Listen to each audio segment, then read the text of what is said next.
As far as I can tell, Father Flick's version of Roman Catholic manhood is giving speeches in a guitar or a cigar lounge in Coeur d'Alene, which I do believe he may have changed that venue, hopefully, to a house. I do think he has quit that, but I do think it's still in his heart because he still talks a lot about these wine and cheese socials, as Father John Mosier embraced these wine and cheese socials. And we know from St. Paul's writings that you're supposed to eat at home. You're really not supposed to party at the church. And the fact that all these churches are creating party rooms and upholding them and not giving them to the poor, the people that really need a soup kitchen, maybe the single mothers need a place that they can bring their children, a safe place that they can be converted to the faith.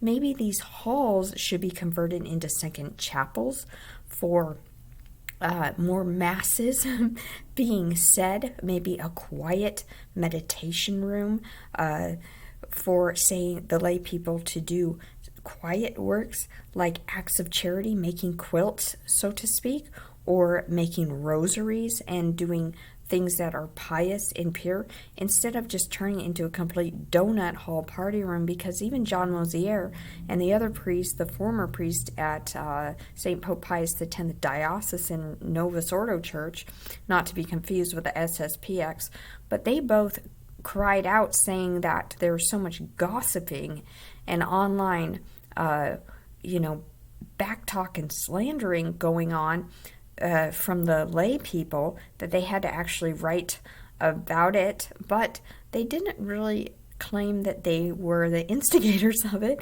by forming all these cults by all their wine and cheese socials and by elevating the heretics in the church. People they know don't take communion regularly or in a state of grace. Lay people, they place themselves into the hierarchy of church who really don't care about God and don't go to confession, and then they wonder why the social order of the church has become usurped or out of control. And this has gone on for years, but also in the St. Joan of Arc Catholic Church, we have Father Gordon saying one thing and doing another. We have him saying, don't go to the schisms, but then when you turn the bulletin over, a schismatic who runs Angelo's restaurant is advertised on the back of the bulletin. And so Father Gordon is shaking hands with the schismatics while he's telling the lay people don't. And I think it all has to do with money and power, because this Angelo's restaurant is worked into the Freemasonry Republican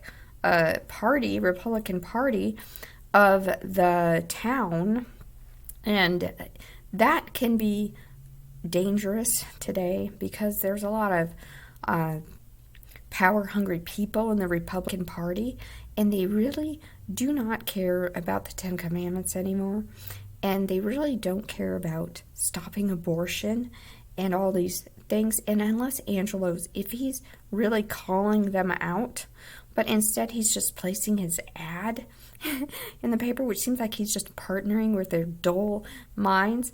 And we've really got to call this out if we are true Catholics. He's, instead of just placing his ad in the paper of the St. Joan of Arc and also the People's Pen paper, he needs to, first of all, become a true Roman Catholic and end his schisms.